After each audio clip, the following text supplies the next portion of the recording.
নমস্কার বন্ধুরা, সুপ্রিয়া রান্নাঘরে আবারও একটা নতুন পর্বে তোমাদের সকলকে স্বাগত। আজকে সম্পূর্ণ নিরামিষ ছোলার ডালের ধোকার ডালনা রেসিপি আমি তোমাদের সাথে শেয়ার করব।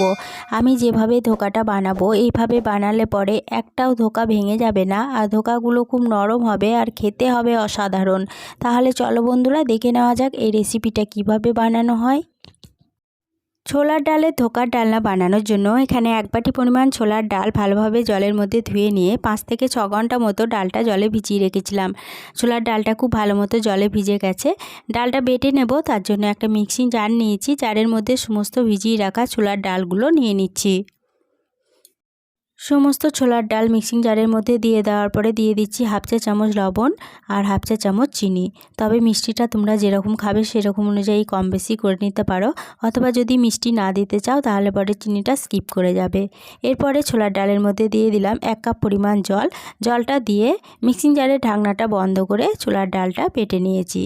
আর ছোলার ডালটা বেটে নেওয়ার পর মিক্সিং জার থেকে ছোলার ডালটা একটা পাত্রের মধ্যে ঢেলে নিয়েছি। ডালটা খুব মিহি করে বাটার দরকার নেই, একটু দানা দানা থাকলেও কোনো অসুবিধা নেই। ডালটা বেটে নেওয়ার পরে একটা সাইডে সরিয়ে রাখছি। একটা মশলা বানিয়ে নেব, তার জন্য একটা মিক্সিং জারের মধ্যে আবারও দিয়ে দিলাম কয়েক টুকরো আদা আর দিয়ে দিচ্ছি 7 থেকে 8টা কাঁচা লঙ্কা। তবে কাঁচা লঙ্কা ঝালটা তোমরা যেরকম খাবে সেরকম অনুযায়ী কম বেশি করে নিতে পারো। এরপরে এর মধ্যে দিয়ে দিলাম খুব সামান্য পরিমাণ জল। মিক্সিং জারের ঢাকনাটা বন্ধ করে আদা ও কাঁচা লঙ্কাটাকে বেটে নিয়ে একটা বাটির মধ্যে ঢেলে রাখলাম। আরও একটা মশলা বানিয়ে নেব, তার জন্য মিক্সিং জারের মধ্যে দিয়ে দিচ্ছি 1 টেবিল চামচ মতো চারমগজ। তবে তোমাদের কাছে যদি চারমগজ না থাকে তাহলে পরে কাজু বাদাম ব্যবহার করতে পারো, অথবা কাজু বাদাম চারমগজ দুটোই যদি না থাকে তাহলে পরে 1 টেবিল চামচ মতো পোস্ত এর মধ্যে ব্যবহার করতে পারো। দিয়ে দিলাম একটা মিডিয়াম সাইজের টমেটো। সামান্য পরিমাণ জল দিয়ে মিক্সিং জারের ঢাকনাটা বন্ধ করে এটা বেটে নিয়ে একটা সাইডে সরিয়ে রাখলাম। এরপর গ্যাসের ওভেনে একটা কড়াই বসিয়ে গ্যাসটা অন করে কড়াইয়ের মধ্যে দিয়ে দিলাম 1.5 টেবিল চামচ মতো সরষের তেল। তেলে দিয়ে দিচ্ছি হাফ চা চামচ কালো জিরে আর দিয়ে দিচ্ছি 2 চুটকি মতো হিং। ধোকার তরকারিতে হিংটা কিন্তু মাস্ট, হিংটা কিন্তু অবশ্য করেই ব্যবহার করতে হবে। হিং ও কালো জিরেটা ভালোভাবে ভেজে নেওয়ার পর হিং থেকে যখন কাঁচা গন্ধটা চলে গেছে তখন এর মধ্যে দিয়ে দিচ্ছি 1 চা চামচ আদা ও কাঁচা লঙ্কা বাটা। গ্যাসের সিমটা লো টু মিডিয়ামে রেখে আদা কাঁচা লঙ্কা বাটাটাকে ভালোভাবে কষিয়ে নিচ্ছি।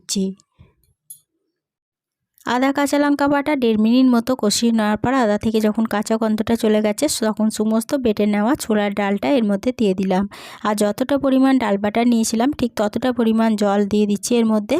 যতটা ডাল বাটা নেবে ঠিক ততটা পরিমাণ জল যদি এর মধ্যে দিয়ে দেওয়া হয়, দিয়ে যদি ধোকাগুলো বানানো হয় তাহলে ধোকাগুলো খেতে খুব নরম হবে আর একটা ধোকাও ভেঙে যাবে না। এবার এর মধ্যে দিয়ে দিলাম হাফ চা চামচ হলুদের গুঁড়ো। গ্যাসের সিমটা হাইতে রেখে এই ডাল বাটাটাকে নেড়ে চেড়ে ধোকাগুলো বানিয়ে নেব। আর এই ডাল বাটাটা নাড়ার সময় কিন্তু কোনো রকম বন্ধ করলে চলবে না, কন্টিনিউ নাড়তে থাকতে হবে, নাহলে পরে তলাতে ধরে যেতে পারে।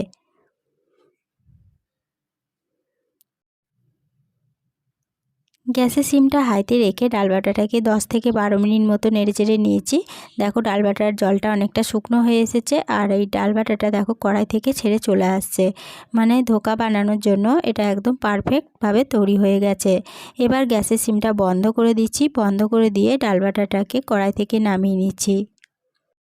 কড়াই থেকে নামিয়ে নেওয়ার পরে একটা থালার মধ্যে সমস্ত ডাল বাটাটা ঢেলে নিচ্ছি। আর আমি থালার মধ্যে কিন্তু কোনো রকম তেল ব্রাশ করিনি। তোমরা চাইলে তেল ব্রাশ করতে পারো, তবে তেল ব্রাশ না করলেও চলবে। ধোকাটা ঠান্ডা হয়ে যাওয়ার পরে নিজে থেকে খুব সুন্দরভাবে উঠে আসবে। সমস্ত ডাল বাটা ঢেলে নেওয়ার পর থালার চারপাশে এইভাবে খুন্তির সাহায্যে ছড়িয়ে সমান করে নিচ্ছি। আমি খুন্তির সাহায্যে সমান করছি, তোমরা চাইলে বাটি কিংবা গ্লাসের পিছন দিকে সাহায্যে এইভাবে সমান করে নিতে পারো। ডাল বাটাটা ভালোভাবে সমান করে নিয়ে এটাকে রেস্টের জন্য 10 থেকে 15 মিনিট মতো রেখে দেব ঠান্ডা হওয়ার জন্য। 10 থেকে 12 মিনিট মতো ডাল বাটাটা ঠান্ডা হওয়ার জন্য রেখে দিয়েছিলাম। ডাল বাটাটা খুব ভালোভাবে ঠান্ডা হয়ে গেছে। এবার একটা ছুরির সাহায্যে এভাবে পিস পিস করে কেটে নিচ্ছি।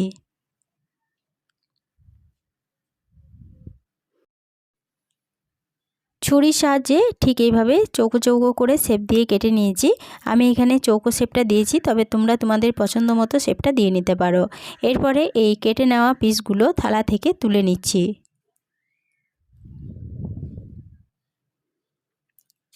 সমস্ত কেটে নেওয়া পিসগুলো থালা থেকে তুলে নিয়েছি। এরপরে এটাকে ভেজে নেব, তার জন্য গ্যাসের ওভেনে একটা কড়াই বসিয়ে গ্যাসটা অন করে কড়াইয়ের মধ্যে দিয়ে দিলাম পরিমাণ মতো সরষের তেল। এবার তেলটা ভালোভাবে গরম হয়ে যাওয়ার পরে খুন্তির সাহায্যে কড়াইয়ের চারপাশে তেলটাকে এইভাবে ছড়িয়ে নিচ্ছি।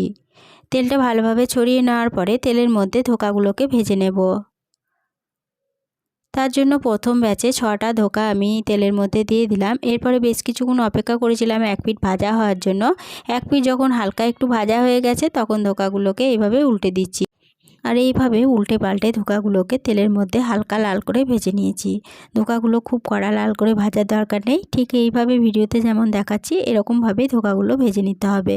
সমস্ত ধোকাগুলো একই তেলে একইভাবে ভেজে নিয়েছি।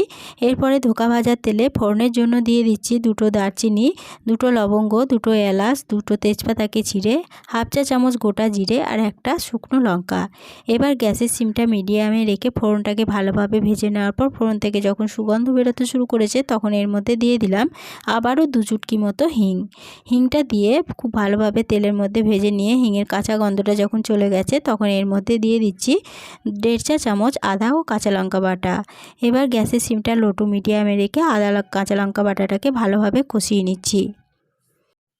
আদা কাঁচা লঙ্কা বাটা 1.5 মিনিট মতো কষিয়ে নেওয়ার পর আদা থেকে যখন কাঁচা গন্ধটা চলে গেছে তখন গ্যাসের সিমটা একদম লোতে করে দিয়ে এর মধ্যে দিয়ে দিলাম হাফ চা চামচ জিরের গুঁড়ো, হাফ চা চামচ ধনের গুঁড়ো, কালারের জন্য দিয়ে দিলাম হাফ চা চামচ কাশ্মীরি লঙ্কা গুঁড়ো আর দিয়ে দিচ্ছি হাফ চা চামচ হলুদের গুঁড়ো।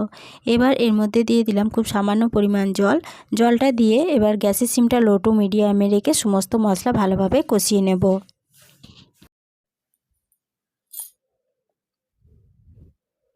গ্যাসের সিমটা লো টু মিডিয়ামে রেখে সমস্ত মশলা 3 থেকে 4 মিনিট মতো কষিয়ে নেওয়ার পরে এর মধ্যে দিয়ে দিচ্ছি টমেটো ও চারমগজ বাটাটা। এরপরে আবারও গ্যাসের সিমটা লো টু মিডিয়ামে রেখে সমস্ত মশলা খুব ভালোভাবে কষিয়ে নেব। আবারও গ্যাসের সিমটা লো টু মিডিয়ামে রেখে সমস্ত মশলা 4 মিনিট মতো কষিয়ে নিয়েছি। সম্পূর্ণ মশলা থেকে সম্পূর্ণ তেল ছেড়ে দিয়েছে, মানে মশলাটা খুব ভালো মতো কষানো হয়ে গেছে। এবার এর মধ্যে দিয়ে দিচ্ছি 1 গ্লাস পরিমাণ গরম জল। জলটা দিয়ে সমস্ত উপকরণের সাথে খুব ভালোভাবে নেড়ে মিশিয়ে নিয়ে এর মধ্যে দিয়ে দিচ্ছি স্বাদ অনুযায়ী লবণ আর দিয়ে দিচ্ছি 1 চা চামচ চিনি। এখানে আমি যেহেতু নিরামিষ রান্না করছি আর ধোকার তরকারি একটু মিষ্টি মিষ্টি ভালো লাগে তার জন্য 1 চা চামচ চিনি আমি ব্যবহার করেছি। তবে তোমরা যেরকম মিষ্টি খেতে চাও সেরকম অনুযায়ী চিনির পরিমাণটা কম বেশি করে নিতে পারো, তবে চিনিটা অবশ্য করে দেওয়ার চেষ্টা করবে। নিরামিষ রান্নায় চিনিটা ব্যবহার করলে নিরামিষ রান্নার স্বাদটা খুব ভালো আসে আর বিশেষ করে ধোকার তরকারিতে একটু মিষ্টি ভালো লাগে। এবার গ্যাসের সিমটা মিডিয়ামে রেখে এটাকে 3 থেকে 4 মিনিট মতো ফুটিয়ে রান্না করে নেব।